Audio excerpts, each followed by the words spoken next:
Hello बच्चों, चलिए आज का हमारा प्रश्न परवल है वाई स्क्वायर बराबर 4x तथा वृत्त जिसका केंद्र 6,5 है समकोण पर प्रतिच्छेद करते हैं। तो वृत्तों का प्रतिच्छेदन बिंदु है, हमें यहाँ से प्रतिच्छेदन बिंदु ज्ञात करना है। तो यहाँ से इस प्रश्न को करने हेतु हमारे पास यहाँ से हमारी मुख्य अवधारणा कार्य करेगी।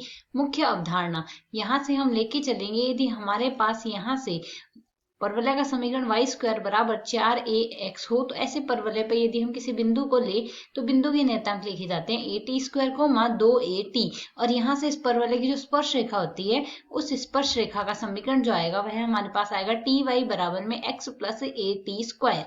तो यदि हम यहाँ से दिया गया जो परवलय का समीकरण है वह है हमारे पास वाई स्क्वायर बराबर 4x, तो यदि हम यहाँ से तुलना करें तो 4 बराबर क्या आ रहा है 4a, अर्थात a बराबर हमारे पास यहाँ से आ रहा है 1, a का मान 1 आ गया। तो यहाँ से यदि स्पर्श रेखा का समीकरण देखें तो स्पर्श रेखा का समीकरण हमारे पास यहाँ से क्या आएगा t गुणा y बराबर में x प्लस टी स्क्वायर, यह हमारे पास मान आ गया। अब प्रश्न के अनुसार हमारे पास यहाँ से क्या गया है, यह परवलय इस वृत्त पर समकोण पर प्रतिच्छेद करेगा, अर्थात यहाँ से हम, तो यदि हम यहाँ से देखें हमें वाई स्क्वायर बराबर 4x जो समीकरण दिया गया है हमारे पास परवलय का समीकरण है जिसका केंद्र हमारे पास मूल बिंदु है।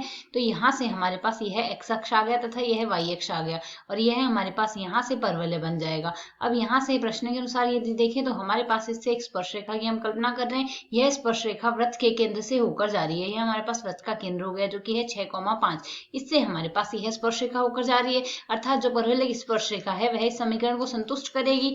अब यदि 6,5 यह जो बिंदु आए हैं परवलय की स्पर्श रेखा को संतुष्ट करेगा, अर्थात यदि अब हम समीकरण में मान प्रतिस्थापित कर दे, मान क्या आ जाएगा 5t बराबर में आ गया 6 प्लस टी स्क्वायर हमारे पास यहाँ से आ जाएगा। इसे यदि हम सरल करेंगे तो टी स्क्वायर माइनस में 5t प्लस में 6 बराबर आ जाएगा हमारे पास यहाँ से 0।